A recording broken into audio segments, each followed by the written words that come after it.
Ang walang kapantay na martial god, unang yugto. Kabanata 316, si Lin Feng ay bumalik. Nang makita ng mga tao si Lin Feng sa entablado, natulala sila. Sino yan? Paano matapang? Nakakagulat na may nang ahas na kumilos ng agresibo dito. Maraming tao sa karamihan ang nag-isip. Kasaliyon ni na Wen Renyan at Duan Yu. Paano matitiis ni Duan Lai ang gayong pag-uugali? Hindi kaya gustong mamatay ng taong iyon. Mayroon ding ilang tao na nakakita na kay Lin Feng kaya nang makita nila siya, nagkaroon sila ng pamilyar na impresyon. Walang malasakit at hindi kinaugalian, isang taong hinahamak ang mga ganitong uri ng tao, ngunit dahil nakaharap silang lahat sa likuran ni Lin Feng, kasama ang katotohanang hindi siya nagpakita ng kanyang sarili sa loob ng 6 na buwan, hindi naisip ng maraming tao na maaaring si Lin Feng iyon. Gayunpaman, kahit na hindi siya nakikita ng mga tao, malinaw na nakikita siya ng mga nasa harap ni Lin Feng. Malinaw na nakikita ni na Duan Lai, Wen Renyan, Duan Yu, Yu Tianchen, Yu Tianxing at lahat ng iba pa si Lin Feng, at lahat sila ay may kakaiba at pamilyar na impresyon. Ang taong iyon, na labis nilang kinasusuklaman, ay nagpakita sa harap nila. Lalong nagalit si Wen Renyan nang makita niya si Lin Feng, na matagal na niyang hindi nakakaharap. Nagsimula pa siyang manginig.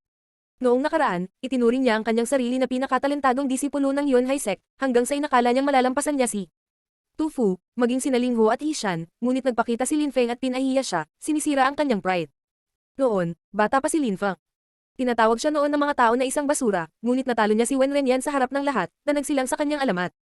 Ang kanyang ipinagmamalaki na kinang ay naglaho, kaya pinili niyang maging isang taksil at sundan si Duan Tian lang. Kinamumuhian niya si Lin Feng mula sa kaibuturan ng kanyang puso dahil, sa lahat ng malalakas na cultivator ng Yunhai Sect, pinili ng Yunhai Sect na mamatay para kay Lin Feng at hindi sa kanya. Ibinigay nila ang kanilang buhay upang iligtas si Lin Feng. Ang kalunos-lunos na pangyayaring iyon ay nagpatunay na si Lin Feng ay itinuturing na mahalaga, kaya natatanggap pa rin niya ang lahat ng kaluwalhatian sa huli. Noong panahong si Lin Feng ay naging mapagkukunan ng pag-asa para sa Yunhai Sect at itinuturing ng mga tao si Lin Feng bilang isang bayani, si Wen Renyan ay naging isang taksil. Ayaw niyang makita siya ng mga tao bilang isang traidor kaya naman sa sandaling iyon, sa yugto ng kasal, siya ay inilarawan sa kanyang sarili bilang perpekto.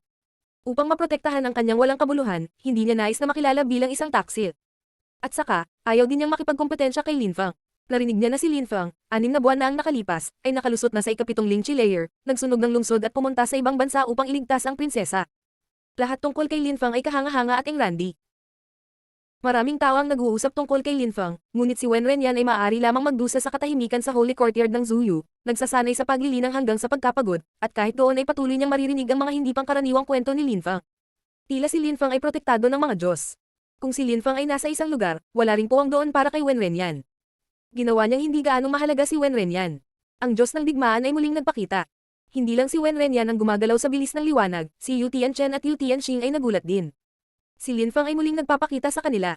Hindi na kailangang banggitin ang pagkamuhi ng 2 taong ito para kay Lin Feng. Ilang beses nang pinahiya ni Lin Feng si Yu Tianchen at pinigilan ang kanyang relasyon kay Duan Xinyu. Sa puso ni Duan Xinye, mayroon lamang Lin Feng, hindi siya interesado kay Yu Tianchen. Ang labis na ikinagalit at ikinahiya niya ay na siya, ang young master ng Yu Clan, ay hindi kayang makipagkompetensya kay Lin Feng. Lalong kinasusuklaman ni Yu Tianxing si Lin Feng. Hindi niya nakalimutan na binugbog siya ni Lin Feng, isa pa rin iyon sa pinakamasama niyang bangungot. Isang young master ng Yu Clan ang nakakagulat na binugbog ni Lin Feng sa harap ng lahat. Paano niya mapapatawad ang gayong kahihiyan? Ang pagkakita kay Lin Feng ay nagpabilis ng tibok ng puso ng mga tao. Bukod pa rito, ang likod lamang ni Lin Feng ang nakikita ng karamihan sa ibaba ng entablado, ngunit nakikita nila ang mga ekspresyon ng mukha ng mga tao sa entablado. Napansin din nila ang nakakatakot na katahimikan. Nagsimulang magdilim ang kanilang mga mata. Sino ang taong iyon? Ang taong iyon ay nakakagulat na pinahiya si Wen Renyan ngunit walang nangyari gaya ng akala nila, walang umaatake sa binata at nagpapalipad sa kanya palabas ng entablado, ang mga tao sa entablado ay walang reaksyon, lahat sila ay tahimik lang. Ikaw, sabi ni Duan Yu habang nakatitig kay Lin Feng. Siyempre, kilala niya ang gwapong binata. Nang gusto niyang sampilin si Lin Feng, sa halip ay walang puso siyang sinampal ni Lin Feng. Ako ito. Walang pakialam na sabi ni Lin Feng. Tumingin siya kay Wen Renyan at sinabing, Wen Renyan, matagal na tayong hindi nagkikita. Hindi mo lang naalis ang kayabangan mo kundi mas naging walang hiya ka pa. Ang sinabi mo ngayon ay talagang hindi ako nakaimik sa kawalan mo ng kahihiyan. Malinaw na pinagtatawanan ni Lin Feng si Wen Renyan, na unti-unting naging kasuklam-suklam ang ekspresyon ng kanyang mukha. Sino ka ba para magsalita ng ganyan? Sino sa tingin mo si Wen Ren? Kailan kaya makakarating ang isang tanga na tulad mo at magsalita ng ganito? Sa pagkakataong iyon, sabi ng isang nakatingin sa entablado habang malamig at walang pakialam. Ang taong iyon ay isa sa mga estudyante ng Holy Courtyard ng Zuyu. Hindi siya mahina at nakalusot na sa ika-5 layer ng Lingchi. Pagkatapos sumali sa Holy Courtyard ng Zuyu, naging isa siya sa mga kaibigan ni Wen Renyan at nagpa siya na sundan siya. Sa sandaling iyon, biglang may isang binata na ng ahas na ipahiya si Wen Renyan. Yung lalaking gustong mamatay. Ang taong iyon ay nagsimulang tumakbo kaagad patungo kay Lin Feng. Ang kanyang chi ay napakakapal at siksik na para bang gusto niyang parusahan si Lin Fang sa kanyang pagkakasala. Namilog ang mga mata ni Wen Renyan ngunit wala siyang sinabi para pigilan ang taong iyon. Maaari niyang gamitin ang taong iyon para malaman ang antas ng cultivation ni Lin Fang. Gusto kong makita kung anong antas ng cultivation ang umaasa sa idiot na iyon, nang ahas na insultuhan ng kapatid kong si Wen Renyan. Sigaw ng taong iyon, tila malamig ang tunog. Kaagad pagkatapos, ang kanyang kamao ay nagsimulang gumalaw patungo kay Lin Fang ng buong bilis. Tumikha ito ng malakas na hangin na umikot sa atmosfera at nag-flutter ng mga damit ni Lin Fang. Gayunpaman, sa sandaling iyon, isang malamig at walang malasakit na ngiti ang lumitaw sa sulok ng bibig ni Lin Fang. Nakakaawa, ang taong ito ay mamamatay sa mga kalunos-lunos na kalagayan. Isang malakas na enerhiya ng espada ang lumitaw sa kapaligiran. Ito ay napakapangit. Ang lakas ng espada na iyon ay sumasakop sa lahat ng bagay hanggang sa nakikita ng mata. Sa sandaling iyon, si Lin Fang ay tila kaya niyang tumusok ng kahit ano. Ang puso ng taong tumatakbo patungo kay Lin Fang ay biglang kumaibot. Nakapagtataka, ang kanyang pag-atake ay tumigil din sa pagsulong dahil malinaw na siya ay nag-aalangan. Nakatayo sa gitna ng lakas ng espada na iyon, naramdaman niyang para siyang maliit na bangkang papel sa malawak na karagatan sa panahon ng bagyo. Hindi niya naiwasang mapatalsik sa lakas ng enerhiya. Nakakatakot. Lumakas ang tibok ng puso ng taong iyon. Nagsimula siyang umatras at hindi inatake si Lin Fang, sinimulan niyang ibaba ang kanyang kamao. Hindi niya ma-provoke ang isang taong may kakilakilabot na lakas ng espada. Huli na, sabi ni Lin Fang habang malamig na nakangiti. Itinaas ni Lin Fang ang kanyang daliri at agad na itinuro ang kamay ng mga cultivator. Isang nakakakilabot na sigaw ang kumalat sa ere, hindi pa niya nakuha ang kanyang kamao pabalik at malinis na ang kanyang kamay mula sa natitirang bahagi ng kanyang braso. Isang ekspresyon ng paghihirap ang lumitaw sa kanyang mukha. Nawasak din ng daliri ni Lin Fang ang panloob ng mga daluyan ng dugo ng braso, ang lakas ng kanyang espada ay nagdudulot ng matinding pinsala. Ang kanyang nakakakilabot na tili ay biglang natapos dahil sa sandaling iyon, ang daliri ni Lin Fang ay biglang dumaikit sa kanyang lalamunan. Kung igalaw ng bahagya ni Lin Fang ang kanyang daliri, mawawalan ng buhay ang taong iyon. Tila nakalimutan na ng magsasaka ang sakit. Nakatitig siya kay Lin Fang at nakita niyang puno ng awa ang mga mata ni Lin Fang. Pagkatapos ay malamig na sinabi ni Lin Fang. Gusto mong protektahan si Wen Renyan, ngunit hinayaan ka ni Wen Renyan na mamatay, nakakaawa. Sabi ni Lin Fang na ikinagulat ng tao, hinahayaan siya ni Wen Renyan na mamatay. Nang maisip niya iyon ay biglang bumilis ang tibok ng kanyang puso. Sa katunayan, dahil dumating si Lin Fang para kay Wen Renyan, nangangahulugan ito na kilala siya ni Wen Renyan ngunit hindi niya binabalaan ang kanyang kapwa-disipulo tungkol sa lakas ni Lin Fang. Hinayaan niyang atakihin siya ni Lin Fang para subukan ang kanyang lakas. Nang maisip niya iyon, namutla ang mukha niya. Isang malungkot na ekspresyon ang bumungad sa kanyang mukha. Tunay nga, nakakaawa. Itinaas ni Lin Fang ang kanyang ulo at tumingin kay Duan Lai sa malayo. Pagkatapos ay malamig niyang sinabi, Duan Lai, iyon ba ang perpektong binata na sinasabi mo? May nakikipaglaban para kay Wen Renyan, ngunit pinapanood lang ni Wen Renyan ang taong iyon habang pinoprotektahan siya. Gaya ng inaasahan, siya ay talagang bihira at namumukod-tangi. Ang mga salita ni Lin Fang ay nagpakibot sa labi ni Duan Lai at kaagad pagkatapos, lumingon si Lin Fang at tumingin kay Wen Renyan. Parang gusto niyang humagalpak ng tawa. Wen Renyan, nakikita ko na natagpuan mo ang iyong sarili na isang walang hiyang biyanan upang pantayan ang iyong sariling kawalang hiyaan. Gusto mong sumikat sa harap ng lahat. Hinahangaan kita, pinupuri ang iyong sarili at binabago ang katotohanan upang maging kahanga-hanga. Wen Renyan, maaaring ang Holy Courtyard ng Zuyu ay nagbibigay ng mga leksyon kung paano kumilos ng walang kahihiyan. Oh, mahilig kang magungaling. Sabi ni Wen Renyan, na mukhang mas malamig at malamig. Kasinungalingan. Sabi ni Lin Fang habang malamig ang ngiti at nagpatuloy. Wen Renyan, hindi mo na kailangang kausapin ako tungkol sa mga ganyang bagay, ikaw ay kapwa ko disipulo ng Yunhai Sect, pero umarte ka na parang hindi mo ako kilala. Hindi mo makakalimutan ang laban natin sa kompetisyon ng sekta. Hinayaan mo siyang sumugod sa akin, hindi mo sinabi sa kanya na ang paglapit sa akin ay haantong sa kamatayan niya. Paano siya magkakaroon ng pagkakataong talunin ako, Lin Fang? Nang marinig ng karamihan ng pangalang Lin Fang, nagsimulang tumibok ang kanilang mga puso. Lin Fang, ang agresibong binata ay si Lin Fang. Kaya pala ganyan ang ugali niya. Hindi nakakagulat na ang mga taong ito ay nanatiling tahimik. Iyon ay si Lin Fang ay bumalik. Ang walang kapantay na martial god, unang yugto. Kabanata 317, ang mga provocation. Napanganga ang mga tao sa pagtataka habang nakatingin sa silhouette na iyon sa entablado. Sa katunayan, kung ang taong iyon ay talagang si Lin Fang, dapat alam ni Wen Renyan na ang taong gustong protektahan siya, ay walang pagkakataon na makatanggap ng kahit isang suntok. Gayunpaman, hindi siya binalaan ni Wen Renyan. Nanatili siyang tahimik, gaano kabait at kabait iyon. Sa pamamagitan ng pagkilos sa ganitong paraan sa harap ng napakaraming tao, makikita ng lahat na hindi lamang siya masamang tao, ngunit ang kanyang pag-uugali ay masasabing kasuklam-suklam. Ang mga kasinungalingan ni Duan Lai at Wen Renyan ay gumuho. Isang pangit na ekspresyon ang lumitaw sa mukha ng taong kakaaway lang ni Lin Fang. Puno ng galit at galit ang kanyang mga mata. Walang hiya, talaga si Wen Renyan. Siya ay walang prinsipyong hinayaan siyang lumaban kay Lin Fang. Lin Fang, ito ay walang kinalaman sa akin, ito ay isang hindi pagkakaunawaan. Sabi ng taong umatake kay Lin Fang. Sinulyapan ni Lin Fang ang taong iyon ng walang pakialam at malamig na ngumiti. Walang kinalaman sa'yo. Nakakatuwa. Kung mas mahina ako sa iyo, hindi ba ako namatay dahil sa hindi mo pagkakaunawaan? Biro ni Linfang. Pagkatapos, malamig niyang sinabi. Kapag kumilos ka, kailangan mong isaalang-alang ang mga kahihinatnan. Nang matapos magsalita si Linfang, agad na binaril ni Sword Chi ang lalamunan ng kanyang kausap. Ang mga tao ay namangha. Namatay siya. Pinatay siya ni Linfang nang hindi nagpakita ng kahit kititing na awa. Ang mga mata ng taong iyon, bagamat kamamatay lang niya, ay dilat pa rin na parang hindi siya magkakaroon ng kapayapaan kahit sa kamatayan. Tumingin sa gilid ang mga mata ni Linfang. Mukha siyang kalmado at mapayapa. Nagkaroon ba ng hindi pagkakaunawaan? Sa malupit at walang awa na mundong iyon, maaaring magkaroon ng napakaraming hindi pagkakaunawaan. Sa mundong iyon, kung mahina ang isang tao, ang hindi pagkakaunawaan ay maaaring humantong sa kamatayan. Magkaroon man ng hindi pagkakaunawaan o wala, walang pakialam ang ibang tao. At saka, pinaplano niyang pumatay ng tao para purihin si Wen Wenyan. Kapag pinapatay ang mga ganitong uri ng tao, hindi kailangang magpakita ng awa si Linfang. Tumingon si Linfang kay Wen Wenyan at mapanuksong ngumiti. Pinakamahusay na disipulo ng Yunhai Sect. Sabi ni Linfang, kahit na hindi siya masyadong nagsasalita, malinaw na naririnig ng mga tao ang kanyang sinasabi. Nang marinig ni Wen Wenyan si Linfang, bigla siyang mukhang problemado. Ilang sandali bago, sinabi ni Duan Lei na si Wen Wenyan ay ang pinakamatalinong disipulo ng Yunhai Sect at na ito ay hindi opisyal na binalak na gawin siyang bagong patriarch. Pagkatapos nito, kinumpirma ni Wen Wenyan na totoo ang mga sinabi ni Duan Lei. Gayunpaman, sa sandaling iyon, si Linfang, na isa ring disipulo ng Yunhai Sect, ay nasa harap niya. Sino ang pinakamatalinong alagad ng Yunhai Sect? Ikaw ang pinakamatalinong disipulo ng Yunhai Sect, isa rin akong disipulo ng Yunhai Sect, pwede mo ba akong turuan ng ilang bagay? Ano sa tingin mo? Sabi ni Linfang nang makita niyang si Wen Wenyan ay nanatiling tahimik. Si Linfang ay malamig at nakahiwalay. Ang mga salita ni Linfang ay lalong nagpainis kay Wen Wenyan. Tsaka ang daming tao sa baba ng stage, lahat ng tao may kakaibang facial expression. Si Wen Wenyan ba talaga ang pinakamatalinong alagad ng Yunhai Sect? Sa sandaling iyon, hinahamon siya ni Linfang sa isang labanan. Linfang, kalimutan muna natin ang ating mga nakaraang salungatan at ayusin natin ang bagay na ito mamaya. Ngayon ang araw ng kasal ko, pwede bang umalis ka na lang? Sabi ni Wen Wenyan sa mahinang boses pero malamig pa rin. Tumitaw si Linfang at sinisira ang lahat, bukod pa sa ginagawa niya itong walang katapusang pagkawala ng mukha. Umalis. Sabi ni Linfang na parang naaliw. Pagkatapos ay nagpatuloy siya. Ikaw ang pinakamagaling na disipulo ng Yunhai Sect, ikaw ay magiging patriarch, ikaw ay napakabait at may mataas na likas na talento. Ikaw ay perpekto. Ako, si Linfang, ay isang disipulo ng Yunhai Sect. Dati ako at isa pa rin akong disipulo ng Yunhai Sect. Hindi ako katulad mo, Wen Wenyan, noong nakaraan, noong sinalakay ni Duan Tian lang ang Yunhai Sect, sino ang unang nagtaksil sa Yunhai Sect? Si Wen Wenyan ay nanatiling tahimik, ang kanyang ekspresyon sa mukha ay mukhang malungkot.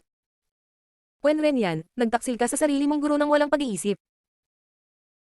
Isa kang taksil ngunit ngayon, sinasabi mo, sa harap ng lahat, na ikaw ang pinakanamumukod-tenging disipulo ng Yunhai Sect at ikaw ay perpekto. Hindi mo ba ginagawa ito dahil iniisip mo na, dahil ang Yunhai Sect ay nullipol na, walang sino man ang makakapaglantad ng lahat ng iyong kasinungalingan. Tama na yan. Galit na sigaw ni Wen Wenyan. Linfang, talagang walang hiyakang maglakas loob na ibulalis ang mga provokasyon na ito. Tumahimik ka, sabi ni Linfang nang marinig niya na si Wen Wenyan ay talagang naglakas loob na sumigaw sa kanya. Pagkatapos ay humakbang siya pasulong at nagpakawala ng nakamamatay na China nagpaputi sa mukha ni Wen Wenyan. Nagmamadali siyang potras sa abot ng kanyang makakaya. Nakakatakot ang ekspresyon ng mukha niya. Isang basurang nagpapanggap na isang henyo. At bukod pa dyan, naglakas loob siyang akitin ako. Wen Wenyan, may mukha ka pa ba? Tumigil si Linfang sa pagngiti at sinabi. Wen Wenyan, isa kang walang hiyang taksil at higit pa rito, naglakas loob kang makipag-usap sa akin sa paraang walang pakundangan. Tama na yan. Sabi ni Duan Lei habang tumatayo. Pagkatapos ay tumingin siya kay Linfang sa malamig at hiwalay na paraan at sinabi. Linfang, mawala ka. Tumahimik ka. Galit na sigaw ni Linfang. Mawala. Katawa-tawa. Kanina lang, hindi ka ba gumagawa ng kasinungalingan tungkol sa nobyo? Hindi mo ba sinasabi na siya ang pinakatalentadong disipulo ng Yunhai Sect? Hindi mo ba sinabi na perpekto siya? Ngayon, ano ang kinakatakutan mo? Bakit naiinip ka na makita akong umalis? Ano ang eksaktong gusto mo? Tanong ni Duan Lei na ang mukha ay puno ng layuning pumatay. Si Linfang ay kasuklam-suklam.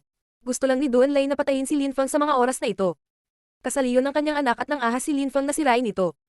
Ano ang gusto ko? Sabi ni Linfang na nakangiting muli. Pagkatapos ay sinabi niyang walang pakialam. Duan Lei, kahit na nagkaroon ng ilang tensyon sa pagitan namin ni Duan Yu noong nakaraan, sinampal ko na siya sa kanyang pagkakamali, ngunit hindi ka nagpadala ng anumang sandatahang lakas para habulin ako. Ako, si Linfang, ay wala akong intensyon na pukawin kayo ni Duan Yu. Sa kasamaang palad, pinili mo si Wen Wenyan para maging asawa ng iyong anak, ngunit ngayon, pumunta ako para makipag-ayos sa kanya. Gayunpaman, nagpa siya kang kumilos, mag-isip ng mabuti bago ka pumili. Bahagyang nang inag ang mga tao. Binyantaan ni Linfang si Duan Lei. Tubos nilang naiintindihan ang ibig sabihin ni Linfang. Siya ay dumating upang makipag-ayos kay Wen Renyan, maaari niyang huwag pansinin si Duan Lai ngunit kung magpasya siyang makisali, kailangan niyang pag-isipang mabuti ang mga kahihinatnan. Binyanta ni Lin Feng si Duan Lai, isang aristokrata na may kaugnayan sa imperial family. Siyempre, lubos na naunawaan ni Duan Lai na pinagbabantaan siya ni Lin Feng. Sobrang pangit ng ekspresyon ng mukha niya. Yung anak sa labas. Ang araw na ito ay ang araw ng kasal ng kanyang anak, isang napakaraming mayayamang at marangal na cultivator ang nagtipon doon hanggang sa dumating ang ilang mga tao ng Yuklan at Yuklan. Sa ganitong mga sitwasyon, nang ahas si Lin Feng nabanta siya. Matangkad na nakatayo si Lin Feng na nakataas ang ulo. Siya ay nag-iisa sa entablado na nakaharap sa napakaraming napakalakas na cultivator. Si Lin Feng ay mukhang walang tiwala sa sarili. Siya ay kumikilos na parang walang tao ang mga taong ito. Hindi lang si Duan Lai ang mukhang galit na galit. Malamig ang ngiti ng bawat isang mayaman at marangal, lalo na ang mga kabataang puno ng kabataan. Nakita ng ilang estudyante ng Holy Courtyard of Zuyu si Lin Feng na pinatay ang isa sa kanilang mga kapwa-disipulo. Siya ay labis na agresibo at patuloy na pinapahiya ang mga ito, na naging dahilan para maput silang lahat kay Lin Feng. Bukod dito, sina Yu Tianchen at Yu Tianxing ay nakatitig din kay Lin Feng, ang kanilang mga mata ay puno ng galit. Ang lalaking iyon ay napaka-agresibo. Lin Feng, kahit naging marki ka na, heto, marami pang ibang tao na mas mataas ang status sa lipunan kaysa sa iyo. Si Duan Lai ay may dugo ng imperial family. Baka iniisip mo na, dahil isa kang marki, kaya mong salungatin ang mga batas ng Diyos at ng tao. Sabi ni Yu Tianxing, na hindi napigil ang ibuka ang kanyang bibig at pagtawanan si Lin Feng. Puno ng poot ang kanyang mga mata. Hindi niya nakalimutan ang naunang kahihiyan, pinagmumultuhan siya nito sa kanyang pinakamasamang bangungot. Itinaas ni Lin Feng ang kanyang ulo at walang pakialam na sumulyap kay Yu Tianxing. Si Lin Feng ay mukhang kalmado at matahimik at bigla siyang ngumiti na parang gusto niyang magbiro muli. Sige, ikaw naman. Ano ang plano mong gawin tungkol dito? Walang pakialam na sabi ni Lin Feng na ikinagulat ni Yu Tianxing. Si Lin Feng ay hindi matiis, kaya ano? Ano ang gustong gawin ni Yu Tianxing para pigilan siya? Sobrang yabang, puro yabang. Hindi kailangang bigyan ng mukha ni Lin Feng ang mga taong ito. Lahat sila ay mga kaaway niya. Lahat sila ay kinasusuklaman at hinamak siya, kaya ano? Ang mga bagay ay mangyayari ayon sa mga plano ni Lin Feng. Sa baba ng stage, hingal na hingal ang mga tao sa pagtataka. Ang kanilang mga dibdib ay biglang sinalakay sa pananabik. Sinisikap nilang, isipin kung ano ang pakiramdam ni Lin Feng, tinitingnan ng lahat ng napakayabang na mayayaman at marangal na mga magsasaka at pinapahiya sila, kinakausap sila. Gusto nilang magkaroon ng pakiramdam ng pagtatanong sa isang tao ano ang plano mong gawin tungkol dito. Gaya ng inaasahan, nang marinig ni Yu Tianxing si Lin Feng, agad siyang nagmukhang masungit at kahindik-hindak. Nanginginig ang labi niya sa galit pero walang lumalabas na salita sa bibig niya. Yung anak sa labas. Anong kasuklam-suklam na bastard? Hindi niya alam kung paano sasagutin si Lin Feng. Hindi niya kayang makipagkompetensya kay Lin Feng kaya ano ang magagawa niya. Naaalala lang niya ang galit na naramdaman niya para kay Lin Feng, malalim itong nakaukit sa kanyang puso.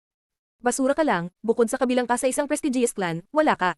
Wala kang kwenta. Sabi ni Lin Feng, mukhang hindi pa siya handang pakawalan si Yu Tianxing.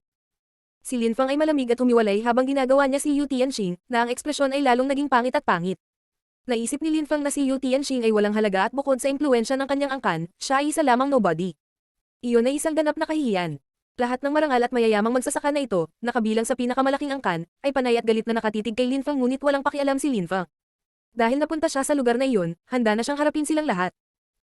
Mapanuksong nakatingin si Lin Feng sa grupo Jimga mapagmataas na magsasaka. Pagkatapos ay sinabi niya ang ilang mga salita, tila walang pakialam. Kung sino man sa inyo ang hindi sumasang-ayon sa akin, maaari kayong unang tumayo at subukang pigilan ako. Ang mananalo ay mabubuhay habang ang natalo ay mamamatay. Kung wala kang lakas ng loob na lumaban, manatili ka doon habang nakatingin sa malayo at huwag kumilos ng walang ingat. Si Lin Feng, nag-iisa, ay pinupukaw ang lahat. Ang walang kapantay na martial god, unang yugto.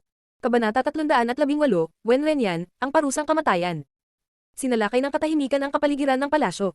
Ang lahat ay nanatiling nakatitig kay Lin Feng, ang walang pakialam na binata. Umalingaw pa rin sa kanilang isipan ang mga mapagmataas at mapanghamak na salita ni Lin Feng. Gaya ng inaasahan, si Lin Feng ay katulad ng sa mga chismis, itinuring niya ang mga ito nang hindi niya napansin. Ang mga mukha sa karamihan ng tao sa ibaba ng entablado ay mukhang kahindik-hindak ng walang pagbubukod. Pinipilit at pinapahiya ni Lin Feng ang lahat ng naroon. Walang nang ahas na magsabi ng anuman.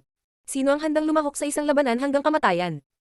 Ilang buwan bago ito, sinabi ng mga chismis na si Lin Feng ay nakalusot na sa ikawalong layer ng Ling Chi at ang kanyang pagmamataas ay walang alam na limitasyon.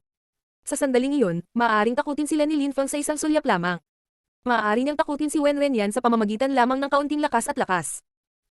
Nakakatakot si Lin Feng. Walang nang ahas na lumaban niya. Walang gustong lumaban sa kanya dahil si Lin Feng ay matapang na patayin si Duan Han sa harap ng kanyang ama na si Duan Tianlang. Dahil ginawa iyon ni Lin Feng, malamang na hindi siya magdadalawang isip na pumatay ng sino man doon. Ang magagawa lang nila ay subukang gumamit ng impluensya para hikayatin si Lin Feng. Lin Feng, alam mo ba kung anong uri ng mga tao ang sinasabi mo? Sabi ni Duan Lai na parang yelo. Hindi niya akalain na magiging ganoon ka-agresibo si Lin Fang. Hindi mo na kailangang magturo sa akin ng kahit ano. Nasabi ko na, kung hindi ka sumasang-ayon sa akin, maaari kang pumunta at lumaban. Kung gusto mo, pwede kayong magsama-sama. Sabi ni Lin Fang na tila malamig at humiwalay na naging dahilan ng pag-akyat ng chi ni Duan Lai sa kalangitan. Walang makakatakot kay Lin Fang. Walang makakapag-pressure sa kanya, isa siyang baliw na tao. Nakakatuwa ang buong eksena. Si Duan Lai ay kabilang sa Imperial Family. Marami ring mga henyo ng Holy Courtyard ng Zuyu doon. Mayroon din isang napakaraming maharlika at mayayamang cultivator hanggang sa ang Yu Clan at Yu Clan, ang nakakatakot na makapangyarihang mga angkan, ay naruroon din. Malaki ang impluensya nila at kadalasan, walang nang ahas na guluhin sila. Ngunit kaharap nila si Lin Fang, ang sobrang agresibong binata, na kilala sa kanyang nakakabaliw na mga aksyon. Si Lin Fang ay hindi natatakot sa sinuman at mga ngahas na saktan ang sinuman, anuman ang kanilang katayuan. Siya ay baliw ngunit siya rin ay mas malakas kaysa sa lahat ng mga natitirang batang magsasaka sa entablado. Bukod dito, itinuring ng pangalawang prinsipe si Lin Fang bilang napakahalaga. Ano ang magagawa nila sa ilalim ng gayong mga kondisyon? Ano ba talaga ang gusto mo? Tanong ni Duan Lai, mukhang malungkot ang mukha. Ano ang gusto ko? Tumiti si Lin Fang at tumingin kay Wen Renyan. Wen Renyan, noong araw, akala mo ikaw ang pinakamagaling, kumpara sa lahat. Dahil hindi kami sumang-ayon sa iyo, sinubukan mong patayin ako at ang aking mga kaibigan. Napakayabang niyan. Pagkatapos noon, sa Life and Death Arena, noong itinuring ka pa rin ng Yunhai Sect bilang isang henyo, sinubukan mo akong patayin. Ngunit sa kasamaang palad, ito ay isang matinding pagkatalo para sa iyo. Pagkatapos ay pinagkanulo mo ang sekta at ipinahayag na ikaw ay lubhang walang hiya. Nakakagulat kang naglakas loob na tumayo dito at magsalita ng ganoong basura, ipinagmamalaki ang katotohanan na ikaw ang pinakatalentadong disipulo ng Yunhai Sect at ikaw ay perpekto. Wala ka ng sense of integrity. Ngayong araw, pumunta ako dito. Ano sa tingin mo ang gusto kong gawin ni Lin Fang? Ang mga salita ni Lin Fang ay nagpakilabot sa puso ni Wen Renyan. Nakatingin siya kay Lin Fang na may intensyong pumatay sa kanyang mukha. Puno ng lamig ang mukha niya. Gusto siyang patayin ni Lin Fang. Sa katunayan, talagang gustong patayin siya ni Lin Fang. Noong nasa Yunhai Sect pa sila, si Wen Renyan ay lubos na napupuot kay Lin Fang, mula sa kaibuturan ng kanyang puso. Gusto niyang patayin si Lin Fang at gusto siyang patayin ni Lin Fang. Sa madaling salita, kung magkakaroon man sila ng pagkakataon, gagamitin nila ito. Si Wen Renyan ay hindi makapaniwala na si Lin Fang ay maglalakas loob na pumunta sa kasal ng anak ni Duan Lai upang patayin ang isang henyo ng Holy Courtyard ng Zuyu. Talaga bang walang takot si Lin Fang? Hindi naintindihan ni Wen Renyan si Lin Fang. Sa bokabularyo ni Lin Fang, ang salitang takot ay wala talaga. Sa sandaling iyon, paanong hindi maintindihan ng karamihan sa ibaba ng entablado si Lin Fang? Lahat ng papuri na narinig nila tungkol kay Wen Renyan ay kasinungalingan. Natatakot siya kay Lin Fang. Nang kaharap si Lin Fang, hindi siya nangahas na buksan ang maruming bibig. Nakakalokang henyo. Siya ay dapat na namumukod tangi at mabait na kababalaghan ng Yunhai Sect na may mataas na likas na talento. Ang lahat ng iyon ay mga kalunos-lunos na kasinungalingan. Naisip pa nga nila na posibleng kalabanan ni Wen Renyan si Lin Fang. Ilang sandali bago, masyadong exaggerated ang pagpapakilala ni Duan Lai kay Wen Renyan at Wen Renyan. Inakala ng karamihan na siya ay napakalakas, na siya ay isang tunay na henyo. Matapos umakyat si Lin Fang sa entablado, si Duan Lai at Wen Renyan ay nagbagong anyo sa dalawang magkaibang tao. Inilalantad ni Lin Fang ang katotohanan. Sa harap ni Lin Fang, si Wen Renyan ay walang tao. Nakikita ni Wen Renyan na si Lin Fang ay walang takot at siya, si Wen Renyan ay medyo mahina.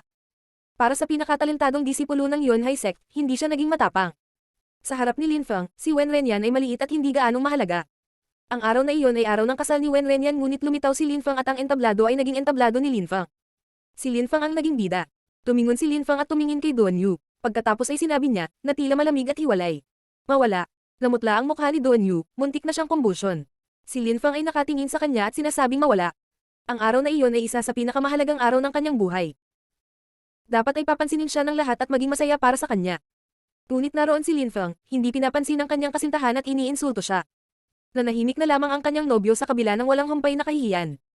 Kinagat-kagat ni Duan Yu ang kanyang mga labi. Nanginginig tuloy ang mapatla niyang mukha. Pagkatapos ay sinabi niya, na tila malamig at humiwalay. Huwag kang masyadong mapagmataas, Lin Fang. Sabi ko mawala ka, sabi ni Lin Fang habang gumagawa ng isang malaking hakbang at naglalabas ng napakalaking dami ng nakamamatay na chi na binomba ang kapaligiran. Sumipol ito sa kapaligiran at lumikha ng isang unols na humahampas sa katawan ni Duan Yu. Krar, kri. Duan Yu pa ay dumudulas pabalik sa ilalim ng presyon ng nakamamatay na chi na iyon. Wala siyang ibang pagpipilian kundi ang umatras. Kung hindi, tila papatayin talaga siya ni Lin Fang.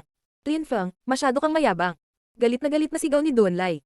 Pagkatapos ay sumugod siya sa ere habang naglalabas ng hindi kapani-paniwalang dami ng nakamamatay na chi na bumabalot sa katawan ni Lin Fang. Hindi na napigilan ni Duan Lai ang sarili. Nang makita ni Lin Fang ang silweta na iyon na dumadaloy sa hangin, ngumiti siya na tila malamig at humiwalay. Inilabas niya ang sword chi na agad na sumalakay sa kapaligiran. Tumalon siya sa ere at sa isang iglap ay tumusok sa hangin ang kanyang kamao na parang espada. Ginagamit ni Linfang ang kanyang kamay bilang isang espada. Nagkalat pa ito ng nakakasilaw na sword blow. Pash ang liwanag ng espada ay tumatagos sa lahat. Sa isang iglap, sumigaw si Duan Lai at huminto sa pagsulong. Sa halip, siya ay baliw na umatras at mahigpit na tinatakpan ang kanyang braso gamit ang kabilang kamay. Umaagos ang dugo sa kanyang kamay dahil malinaw na malalim ang sugat. Si Linfang ay nasa himpapawid, siya ay mukhang matulin at mabangis. Muntik na niyang putulin ang braso ni Duan Lai at kung mas mabagal lang si Duan Lai ay namatay na siya. Gaano kalakas? Naisip ang mga tao sa karamihan ng tao na ang puso ay tumitibok. Si Linfang ay napakalakas. Siya ay mayabang at mapagmataas, naabot niya ang langit dahil sa kanyang hindi kapani-paniwalang lakas. Nakakagulat na hindi makalaban ni Duan Lai si Linfang. Ilang sandali bago, kung hindi nakaiwas si Duan Lai sa pag-atake, mamamatay siya. Sa susunod, hindi ako magpapakita ng awa at puputulan ko ang iyong braso. Malamig na sabi ni Linfang, habang bumababa mula sa langit. Ang mga tao ay namangha. Kung hawak pa ni Duan Lai ang kanyang braso, hindi ito dahil naiwasan niya ang pag-atake sa oras, ito ay dahil hinayaan siya ni Linfang na panatilihin ito. Si Linfang ay hindi natatakot na lumaban o pumatay. Sa ilang sandali, walang maglalakas loob na kumilos laban sa kanya muli. Maliban na lang kung mayroong cultivator ng Zuan Chi layer, sino ang maglalakas loob na lumaban kay Linfang? Sa kasamaang palad, si Duan Lai ay isa ring maharlika at may dugo ng Imperial family, ngunit isa lamang siyang collateral na kamag-anak. Hindi siya kasing lakas ni Duan Tianlang, hindi man sa lakas o sa katayuan sa lipunan. Kahit na ang kanyang palasyo ay napakalaki, ito ay nasa labas ng imperial na lungsod. Bukod dito, walang ni isang cultivator ng Zuan Chi layer doon. Ang isang cultivator ng Zuan Chi layer ay hindi susunod kay Duan Lai para protektahan siya, susundan lang nila ang mas malalakas na maharlika ng Imperial City. Sa malawak na palasyo, mayroon lamang isang walang takot na binata at talagang nakakabaliw ang nangyayari sa kanilang mga mata. Walang pakialam si Linfang sa kung ano ang iniisip ng karamihan. Tumingin siya kay Wen Renyan habang naglalabas ng nakamamatay na chi at sinabing, malamig at hiwalay. Ngayon, nakatayo ako dito sa ngalan ng Yun Haisek. Paparusahan ka bilang isang taksil, Wen Renyan. Wen Renyan, mamamatay ka ngayon. Idinagdag ni Linfang. Ang mga tao ay namangha. Gusto ni Linfang na patayin si Wen Renyan. Mamamatay na si Wen Renyan. Nanginginig ang mga kalamnan sa mukha ni Wen Renyan. Kaagad pagkatapos, malamig siyang ngumiti at nagsabi. Tumayo sa ngalan ng Yun Haisek at pumatay ng isang taksil. Katawa-tawa. Ano ang nagbibigay sa iyo ng karapatang kumatawan sa Yun Haisek? Ano ang nagbibigay sa akin ng karapatan? Tumawa si Linfang. Itinaas niya ang kanyang kamay at ipinakita ang isang singsing sa kanyang index. Nakakasilaw. Nang makita ni Wen Renyan ang singsing, parang tumigil ang puso niya. Bago pumunta si Nangang Ling, ang patriarch, sa kanyang huling labanan, ibinigay niya sa akin ang singsing na iyon. Matagal na akong patriarch ng Yun Haisek. Nawala man, may natitira pa ring huling tao, ako. Gaya ng dati, may patriarch pa rin ng Yun Haisek, ako, si Linfang. Mabagal na nagsasalita si Linfang. Tumingin siya kay Wen Renyan at nagpatuloy. Wen Renyan, ano sa palagay mo? May karapatan ba akong pumatay ng traidor na katulad mo? Isang taksil na nagtaksil sa Yun Haisek. Ang mga tao ay blanko na nakatingin kay Linfang. Nakapagtataka, si Linfang ay ang patriarch ng Yun Haisek. Kitawa-tawa. Nakakagulat na idineklara ni na Duan Lai at Wen Renyan na si Wen Renyan ay hindi opisyal na naiproklama bilang bagong patriarch ng Yun Haisek. Si Linfang talaga ang patriarch. Ang aktwal na patriarch ay si Linfang sa lahat ng paraan. Ang Yun Haisek ay hindi pa nalipol. Dahil mayroon pa ring patriarch. Masasabing kasing lalim ng karagatan ng pagkamuhi ni Linfang kay Duan Tianlang. Pwede ba? Nanginginig si Wen Renyan. Hindi kaya nasa kamay pa rin ni Linfang ang kapalaran ng Yun Haisek. Kaya't ganoon ang nangyari. Ang Yun Haisek ay may labis na pananalig kay Linfang na ginawa nila siyang patriarch. Si Wen Renyan ay katawa-tawa, isang hindi gaanong mahalaga ngunit medyo malakas na alagad, wala nang iba pa. Sige, sapat na kalokohan, masyado na tayong napag-usapan. Ngayon, ako, si Linfang, ang patriarch ng Yun Haisek, ay papatayin ang traidor ng Yun Haisek. Sabi ni Linfang na malamig at nakahiwalay. Naglabas siya ng napakalaking dami ng nakamamatay na chi at pagkatapos ay itinaas niya ang kanyang kamay. Ang kanyang katawan ay binalot ng buhawi ng nakamamatay na chi. Maglakas loob ka ba? Tumigil ka. Sabay-sabay na sigaw ni na Duan Lai at Duan Yu na ikinalaki ng mga mata ng mga tao. Gayunpaman, ang taong ang puso ay nanginginig ng husto ay si Wen Renyan. Gusto talaga siyang patayin ni Linfang at walang pipigil sa kanya, walang gustong saktan si Linfang sa ngalan niya. Nararamdaman niya ang nakamamatay na lamig na tumatagos hanggang sa kanyang mga buto. Napuno ng lamig ang puso niya at nanginginig. Siya sa takot. Mamatay. Ang nakamamatay na chi ay sumalakay sa kabuuan at umakyat sa kalangitan. Walang makakapagpabago sa isip ni Linfang. Walang makakapigil kay Linfang na patayin si Wen Renyan. Ang kanyang nakakatakot na liwanag ng espada ay nahulog sa kalangitan na parang isang shooting star. Napakasilaw nito kaya ang karamihan ay hindi nang ahas na tumingin sa liwanag. Lahat ay nagpipigil ng hininga at blanko na nakatingin sa sword light na bumabagsak sa kalangitan diretso kay Wen Renyan. Habang bumababa ang liwanag ng espada mula sa langit, nanatiling tahimik ang karamihan, walang kahit isang tunog na bumasag sa katahimikan. Pagkatapos ay lumitaw ang isang pulang marka sa katawan ni Wen Renyan, nagsimula ito sa tuktok ng kanyang ulo, pagkatapos ay lumawak ang pulang linya sa pagitan ng kanyang mga kilay, pagkatapos ay ang pulang linya ay nagpatuloy pababa sa gitna ng kanyang ilong, at ito ay unti-unting nagpatuloy sa kanyang katawan hanggang ito ay malinis na hinati sa dalawang bahagi. Ang pulang markang iyon ay ang dugo mula sa sugat at si Wen Renyan ay naputol sa kalahati. Dilat na dilat ang mga mata ni Wen Renyan. Nawalan ng sigla ang balat niya. Kaagad pagkatapos, dahan-dahang bumagsak ang kanyang katawan pabalik at damapo sa magkahiwalay na lugar. Kamamatay lang ni Wen Renyan. Pinatay siya ni Lin Fang. Ang lahat ay tila napakalayo upang maging katotohanan. Araw iyon ang kasal ni Wen Renyan at Don Yu. Si Duan Lai ay naghanda ng isang kahangahangang seremonya at nakapagpalabas ng maraming tao ngunit ang karamihan ay hindi nakakita ng seremonya ng kasal. Sa halip, nakita nila ang lalaking ikakasal, si Wen Renyan na pinaghiwa sa dalawang bahagi. Sa harap ng lahat at sa araw ng kasal ni Duan Yu at Wen Renyan, pinatay ni Lin Fang si Wen Renyan. Pinahiya niya ang pamilya ni Duan Lai pati na rin ang iba pang maimpluwensyang tao sa entablado. Ang walang kapantay na martial god, unang yugto. Kabanata 319, patayin si Lin Fang. Pagkasakal. Sa sandaling iyon, nang makita ang bangkay ni Wen Renyan, pakiramdam ng lahat ay hindi sila makahinga. Si Wen Renyan ay namatay, pinatay ni Lin Fang, sa araw ng kanyang kasal. Si Lin Fang ay mapagmataas at umiiwas, ang mga tao sa ibaba ng entablado ay nakatingin sa kanya habang tahimik na humihinga sa takot at kaba. Narinig lamang nila ang katotohanan na si Lin Fang ay nagsunog ng isang lungsod at tumawid sa ibang bansa upang iligtas ang prinsesa. Sa sandaling iyon, nasaksihan nila ng sarili nilang mga mata kung gaano siya Kat-Anji tanging mapagmataas at mapangahas na si Lin Fang, gayon din kung gaano siya hindi kinaugalian at hindi napigilan. Talagang napukaw ang kanilang mga puso at damdamin. Ang mga taong kasing tapang at matapang na tulad ni Lin Fang ay bihira. Siya ay napakatapang at matapang. Ang lahat ng mga bagay na ito ay ginawa sa kanya na tila lubhang agresibo. Dahil sa sinabi niyang siya ang pinakatalentadong disipulo ng Yunhai Sect at siya ang magiging patriarch ng Yunhai Sect, ipinakita lang ni Lin Fang ang kanyang singsing na nagpapatunay na siya ang patriarch ng Yunhai Sect at pagkatapos ay pinatay si Wen Renyan. Bilang patriarch ng Yunhai Sect, kinailangan siyang parusahan ni Lin Fang sa kanyang mga kasinungalingan. Kung siya ang pinakatalentadong disipulo ng Yunhai Sect, bakit siya napatay sa isang hit? Kung mabait siya at magiging patriarch, bakit niya ipagkanulo ang Yunhai Sect? Bakit nasa daliri ni Lin Fang ang singsing ng patriarch? Ang lahat ng kasinungalingan na sinabi ni Wen Renyan ay magiging totoo kung siya ay nagsasalita tungkol kay Lin Fang. Dati si Lin Fang ang pinakatalentadong disipulo ng Yunhai Sect. Ang kinabukasan ng Yunhai Sect ay inilagay sa mga kamay ni Lin Fang. Kahit na napakalakas ng mga kalaban, hindi ipinagkanulo ni Lin Fang ang kanyang sekta. Pinatay ni Lin Fang ang sinumang pipigil sa kanya na sumulong, kahit na ang mga taong iyon ay mga kamag-anak ni Duan Tian lang, dahil ang kanyang puso ay puno ng walang katapusang pagkamuhi para sa mga taong ito. Ang mga tao ay kumbinsido na kung mayroong isang araw kung saan si Lin Fang ay sapat na makapangyarihan, si Duan Tian lang ay mapaparusahan din. Suot ni Duan Yu ang kanyang damit pangkasal at nakadilat ang kanyang mga mata sa bangkay. Siya ay nasa ganap na pagkabigla. Siya ay namatay. Ang kanyang soulmate ay pinatay ni Lin Fang sa isang strike. Bukod pa rito, ibinunyag ni Lin Fang ang lahat ng kanilang mga kasinungalingan na tumapak sa pagmamalaki ng pag-iisip na wala na, Yunhai Sect. Anong uri ng tao si Duan Yu? Tumayo si Duan Lai, nakahinga siya maluwag. Puno ng galit at galit ang kanyang mga mata. Ilang sandali pa, banibiro pa rin niya si Wen Renyan sa pamamagitan ng pagtawag sa kanya na isang henyo, isang natatanging disipulo, ngunit sa sandaling iyon, ang tanging natitira kay Wen Renyan ay ang dalawang bahagi ng kanyang katawan. Si Lin Fang ay madaling makitungo sa kanya. Ang mga estudyante ng Holy Courtyard ng Zuyu ay tumayo din at pinandilatan si Lin Fang. Si Wen Renyan ay mula sa Holy Courtyard ngunit si Lin Fang, sa kanilang pagtataka, ay pinatay pa rin siya. Nakakawala ito ng mukha sa mga estudyante ng Holy Courtyard. Naglalabas din sila ng nakamamatay na chi na bumabalot sa katawan ni Lin Fang. Itinaas ni Lin Fang ang kanyang ulo at sumulyap sa karamihan. Mukha siyang kalmado at tahimik ngunit kakaiba rin ang mabangis. Nagsimulang manginig ang mga tao nang tumingin sa kanya. Ang lalaking iyon ay nagbigay ng pakiramdam ng walang katapusang lamig. Siya ay tumingin lubhang mapagmataas at marilag. Nagsimulang gumalaw ang mga tao, sunod-sunod na napuno ng tunog ng kanilang mga hakbang ang kapaligiran. Sa sandaling iyon, ang mga tao ay nakatingin pa rin sa entablado, ngunit kung titingnan mula sa itaas, ang entablado ay napapalibutan na ngayon sa bawat panig. Ang mga tao ay gumagalaw pa rin. Napatay ni Lin Fang si Wen Renyan, paano sumuko si Duan Lai? Kumbinsido ang karamihan na susubukan ni Duan Lai na patayin si Lin Fang. Napakabilis, ang napakalaking lugar ay napapaligiran ng mga tao. Sa isang tabi, mayroong isang marquee na may sariling hukbo na nasa kanyang pagtatapon, habang ang isa ay si Duan Lai, na isang maharlika ng Imperial Family.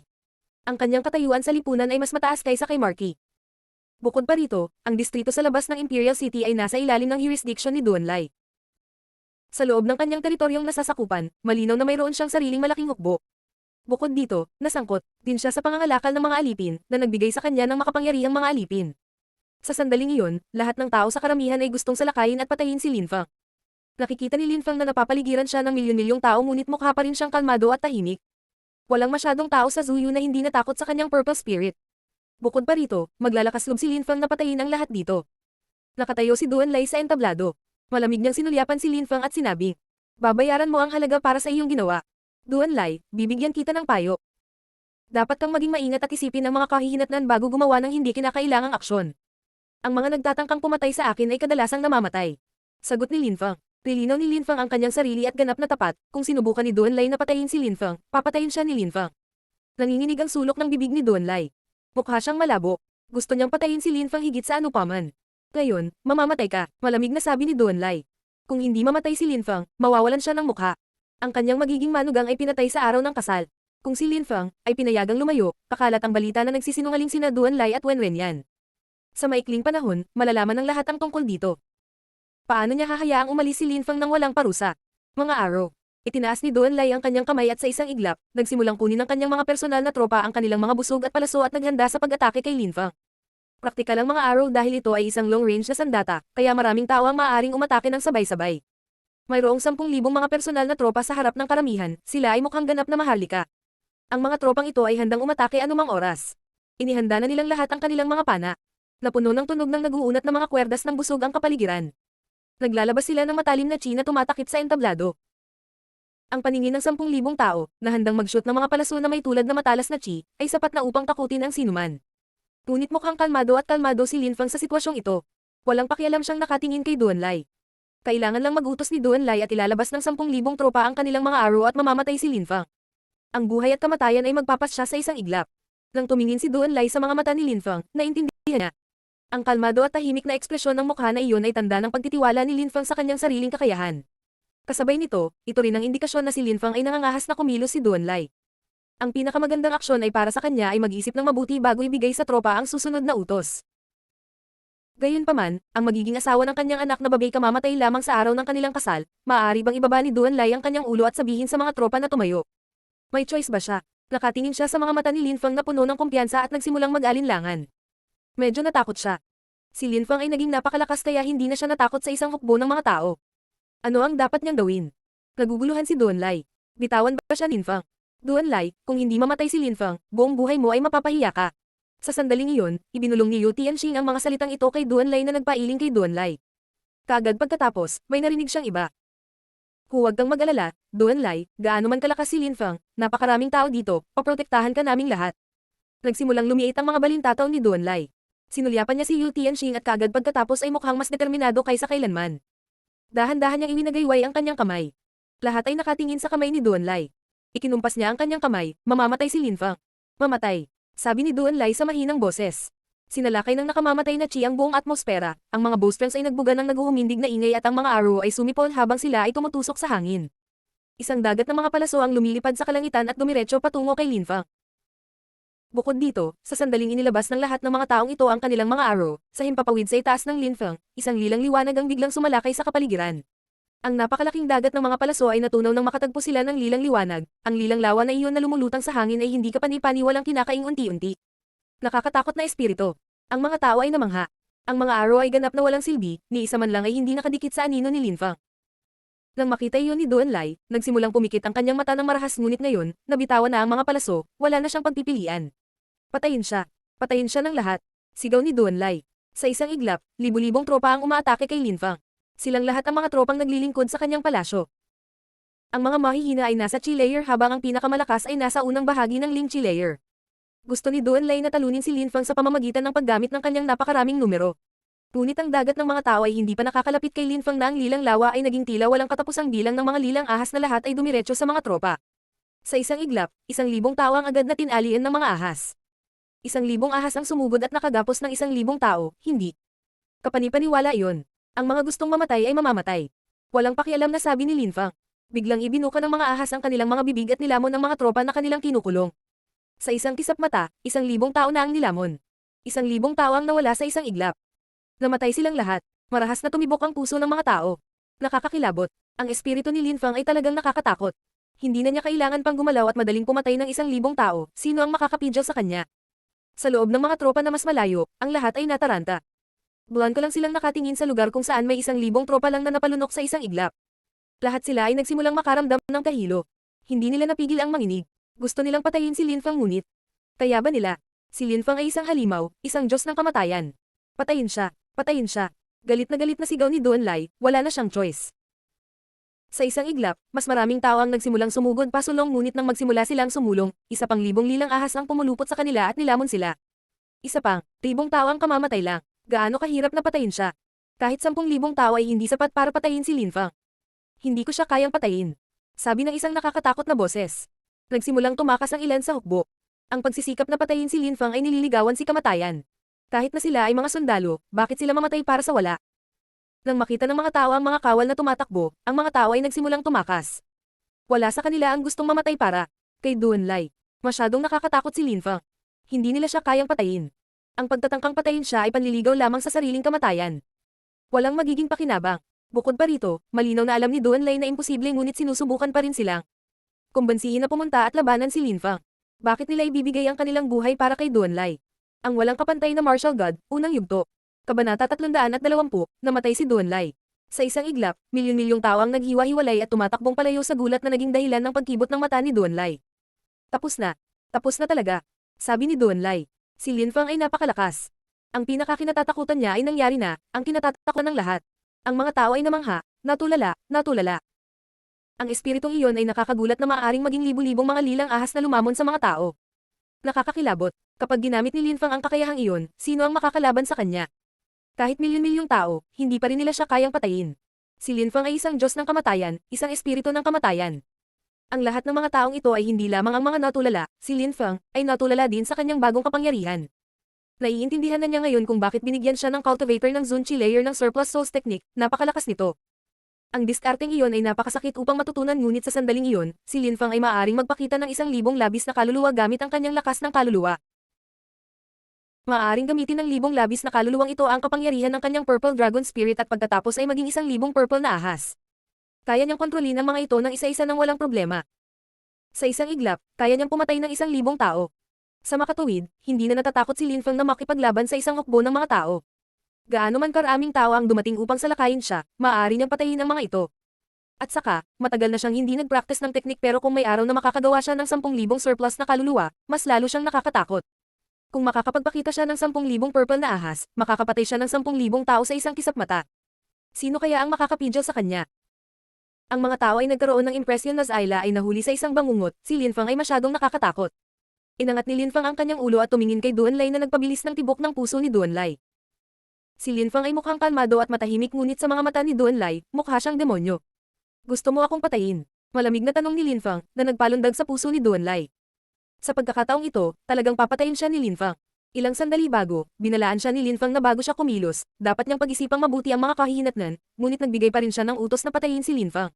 Sa sandaling iyon, ang milyon-milyong tao ay nagkalat sa kanilang sarili. Lahat sila ay hindi nakipagkompetensya kay Lin Fang kaya ngayon ay malamang naaayusin ni Lin Fang ang kanyang isyu kay Duan Lai. Ako ay isang maharlika ng Zuyu at bahagi ng Duan Clan. Sabi ni Duan Lai na malamig at umiwalay na para bang sinusubukan niyang kumbansihin si Lin Fang na hindi niya ito mapapatay. Ako ay isang marquis ng Zuyu, ang Chi-Exi marquis ng Yangzhou. Sabi ni Lin Fang na tila malamig at walang pakialam. Pagkatapos ay nagpatuloy siya. Ngunit ikaw, isang maharlika, kapag gusto mo akong patayin, tila nakalimutan mo ang aking katayuan. Nanginginig si Duan Lai. Ang ibig sabihin ni Lin Fang ay kahit na si Duan Lai ay bahagi ng imperial na pamilya, kung sinubukan ng isang maharlika na pumatay ng isang marquis, bakit siya ililigtas ng marquis? Gusto pa rin siyang patayin ni Lin Fang. Sa kabuuan, ang katayuan ng marquis ay isang bagay na ibinigay sa iyo samantalang ang titulo ng isang maharlika ay isang bagay na dumadaloy sa aking mga ugat at dugo. Kung gusto mo akong patayin, ito ay isang matinding pagkakasala laban sa imperial family. Sinabi ni Duan Lai gamit ang kanyang koneksyon sa imperial family na magpapang-inag sa ibang tao sa pagbanggit lamang nito. Natatakot siya na talagang papatayin siya ni Lin Fang. Natatakot siya kay Lin Fang. Hindi kayang makipagkompetensya ni Duan Lai kay Lin Fang. Ang dugo ng imperial family. Sabi ni Lin Fang habang tumatawa. Pagkatapos ay mahinahon siyang ngumiti at sinabi. Si Duan Han ay ang dugo din ng imperial family na dumadaloy sa kanyang mga ugat, ngunit sinubukan niya akong patayin, kaya pinatay ko siya. Nakatayo pa rin ako dito ng buhay at maayos.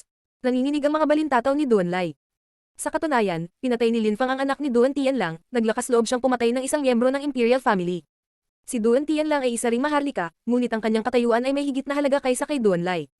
Mababa ang tingin ni Lin Fang kay Duan Tianlang kaya wala siyang pakialam sa hamak na si Duan Lai.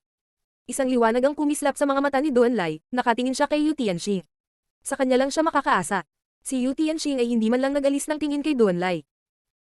Dahan-dahan siyang lumayo kay Duanlai na nagpabilis ng tibok ng puso ni Juanlai. Si Yu Tianxing, ilang sandali noon, ay nangako kay Duanlai na tutulungan niya siya ngunit sa huli, walang makakapigil kay Linfeng, kaya lumalayo si Yu Tianxing at iniwan si Duanlai para labanan si Linfeng ng mag-isa. Sa sandaling iyon, pinagtatawanan ni Yu Tianxing si Duanlai sa kanyang puso. Napakamangmang. Patayin si Linfeng. Kung hindi kayang patayin ni Duan Tian lang si Linfeng, mapatay kaya siya ni Duanlai. Pinatay ni Linfeng ang magiging manugang ni Duanlai, ngunit pinatay din niya ang anak ni Duan Tian lang. Sino ang pinaka-napupuot kay Linfeng? Malinaw sa isang sulyap na si Duan Tian lang iyon, ngunit hindi sinusubukan ni Duan Tian lang na makaganti kay Linfeng. Ang unang dahilan ay dahil si Linfeng ay may napakalakas na mga kasama sa Zuan Qi layer. Si Duan Tian lang ay hindi nila katugma. Ang pangalawang dahilan ay dahil nilinaw ng pangalawang prinsipe ng Zuyu na si Linfeng ay bahagi ng kanyang paksayon. Kung sino man ang nang-ahas na guluhin si Linfeng, hindi ba't ito ay katulad ng pag-provoke sa pangalawang prinsipe? Kung susubukan ni Yu Tianxing na patayin si Linfeng, susubukan niyang gawin ito ng palihim ngunit sa sandaling iyon ay hindi na niya iniisip na patayin si Linfeng. Ang pagiging isa sa mga kaaway ni Duan Wuya ay hindi magiging matalino. Tungkol sa pangakong binitiwan ni Yu Tianxing kay Duanlai, may dalawang dahilan. Ang una ay maaaring mangyari ang isang stroke ng swerte at maaaring mapatay ni Duanlai si Linfeng, at ang pangalawa ay kahit na hindi niya nagawang gawin. Napatayin si Linfeng, hindi mahalaga dahil si Linfeng ay magagalit at papatayin si Duanlai. Kung pinatay ni Linfeng si Duanlai, isa pang miyembro ng Imperial Clan, lahat ay magagalit, hindi ito kakayanin ng Imperial Clan. Makikita ng lahat si Linfeng bilang isang kaaway. Para kay Yu Tianxing na noon pa man ay gustong patayin si Linfeng, iyon ay isang magandang pagkakataon. Isang tanga lang na tulad ni Duanlai ang maniniwala kay Yu Tianxing. Akala niya talaga papatayin nila si Linfeng kapag nabigo siya, napakatanga. Sa sandaling iyon, kailangan na lamang niyang manatili at matiyagang panuorin ang pag-unlad ng sitwasyon. Kahit na sino ang namatay, para kay Yu Tianxing, ang resulta ay palaging magiging pareho at ito ay haantong sa kanyang tunay na layunan. Sa araw na iyon, dumating si Linfeng sa kasal at talagang agresibo. Si Yu Tianxing ay labis na natuwa dahil si Linfeng, muli, ay nasaktan ng mga taong kabilang sa isang mahalagang saklaw ng impluwensya. Hindi lang si Yu Tianxing ang nag-iisip nito, kumikinang din ang mga mata ni Yu Tianchen. Masyadong halimaw si Linfeng, kung may pagkakataon, tiyak na kailangan nilang patayin siya. Kung maghintay sila na masyadong mahaba at si Linfeng ay nakapasok sa Zuan Qi layer, masyadong mapanganib para sa kanila na kumilos laban sa kanya. Kailangan nilang patayin siya bago iyon. Nakalusot na si Linfeng sa ikasyam na layer ng Ling Qi at isang hakbang na lang ang layo mula sa layer ng Zuan Qi. Sa makatuwid, sina Yu Tianxing, Yu Tianchen at ibang tao ang masamang plano ay gamitin si Duanlai, dahil siya ay isang tanga. Malinaw na walang pakialam si Linfeng sa masasamang motibo ng mga taong ito. Ang tanging alam niya ay patay na si Duanlai. Humakbang siya pasulong habang naglalabas ng nakamamatay na Qi. Dahan-dahan siyang gumagalaw patungo kay Duanlai. Linfeng. Sigaw ni Duanlai, na nabaluktot ang mukha, sobrang nakakatakot. Naintindihan na niya na hindi siya tutulungan ni Yu Tianxing, nakaayos na siya. Ilang beses na kitang binalaan at sinabihan kang mag-isip ng mabuti bago ka kumilos, pero nag-utos ka pa rin na patayin ako. Dahil hindi na ito mababawi, mamamatay ka sa utos na patayin ako. Walang pakialam na sabi ni Linfeng, habang pinakawalan ng sword chi na sumalakay sa buong kapaligiran. Binalot ng sword chi ang katawan ni Duanlai, napakasakit nito. Sa wakas ay may naintindihan siya, ang focus ng seremonya ay si Linfeng. Walang makakapigil kay Linfeng. Sa mga cultivator sa ilalim ng Zuan Qi layer, walang nakatalo kay Linfeng. Pero, hindi iyon alam ni Duanlai, hindi rin alam ng karamihan. Ang mga cultivator ba nakaka-rating lang sa Zuan Qi layer ang makakatalo kay Linfeng? Sa Celestial River, pinatay ni Linfeng ang ilang cultivator ng Zuan Qi layer.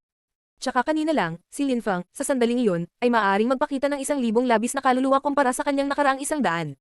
Kung ginamit niya ang lahat ng kanyang nakakatakot na diskarte at isinama ang mga ito sa kapangyarihan ng kanyang purple spirit, gaano? Kaya iyon kakilakilabot.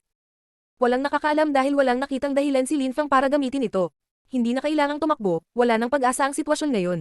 Simula nung utusan mo akong patayin, patay ka na. Duanlai, binigyan na kita ng sapat na pagkakataon. Si Linfeng ay nakatingin kay Duanlai sa mata. Malamig ang boses niya at walang pakialam. Kaagad pagkatapos, gumalaw ang kanyang mga paa at tumalon siya sa ere diretso kay Duanlai. Maglakas loob ka ba? Galit na sigaw ni Duanlai. Siya ay galit na gumagalaw pa atras. Gayunpaman, sa sandaling iyon, isang bagyo ng mga purple snake ang gumalaw patungo sa kanya, tila may hindi mabilang na mga purple na ahas na nakapalibot sa kanya at umaatake mula sa bawat direksyon. Kaagad, tuluyang natupok ng mga ahas si Duanlai. Ang pagkilos na iyon ang nagpatigil sa puso ng mga tao. Tapos na, nakatingin sila sa purple light kung nasaan si Duanlai. Naunawaan ng karamihan na si Duanlai ay namatay na, gaya ng inaasahan, nang maghiwa-hiwalay ang mga lilang ahas, wala na doon ang katawan ni Duanlai. Ito ay nawala ng walang bakas. Namatay si Duanlai. Tumibok ang puso ng mga tao. Si Yu Tianxing at Yu Tianchen ay may malamig na ngiti. Ang kanilang mga puso ay bulok at nagbomba ng lason sa halip na dugo. Talagang gusto nilang maglagay ng bitag para kay Linfeng para mawala siya minsan at para sa lahat.